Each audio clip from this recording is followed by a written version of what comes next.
We're racing toward the extinction of our species. Hey guys, right here, we're going to look at the Jurassic World Dominion Sound and Slash, I believe is what they call this figure, Therizinosaurus. This is another figure that is a dinosaur that's going to be in the movie, and I knew for a fact as a result this figure was going to sell out quick. So I decided to get my hands on it. Thankfully, I managed to find it fairly quickly, though. This guy was pretty pricey. I believe this guy was around 30 bucks. So, pretty expensive.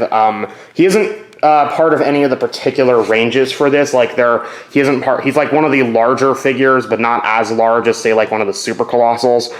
But he's definitely not in any of the major size ranges. Now, this figure can do quite a lot of things, actually. It has quite a few different points of movement, but most of these points of movement are gimped by the fact that you can't make him stay like that. One of the few permanent points of articulation... Oh yeah, that's the other thing. He does have an electronic sounds gimmick, and he won't shut the hell up. Like, basically, no matter if you move him even slightly, he'll make noise.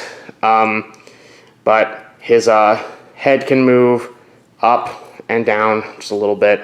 The mouth can open, but you can't make it stay open. The neck can go down, but you can't keep it that way because that's part of one of his sound gimmicks.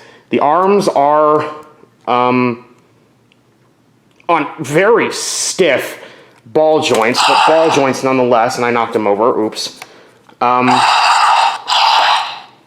He's also supposed to make noises if you shimmy him back and forth like that.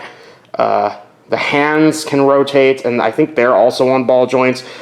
Basically, the whole arms are on ball joints, so he has quite a bit of posability in his arms. It's just the difficult thing is just getting him is actually moving the arms because the arms themselves are rather stiff for whatever reason. Legs have some movement, but there's really no point to it. There's a button on his tail which you can use to activate the gimmick. And you can also bend the tail to, do the gimmick. Oh, and his DNA code is up here in his back. Flip him around. You got it. I'm going to be honest, this figure is not as great as I thought it was going to be, but it's not a bad figure. I don't think it's a bad figure. I've been waiting for Mattel to make a Therizinosaurus ever since the one that was supposed to get released in Dino Rivals got canceled. And I think this one's a pretty decent replacement for that one, especially since that one was kind of ugly looking.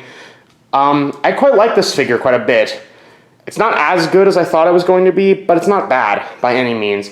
As I mentioned, this guy is a bit pricey, so if you're not particularly interested, then I wouldn't recommend getting this guy. But if you're interested like I was in grabbing this guy, then go right ahead. Did I mention that he has feathers?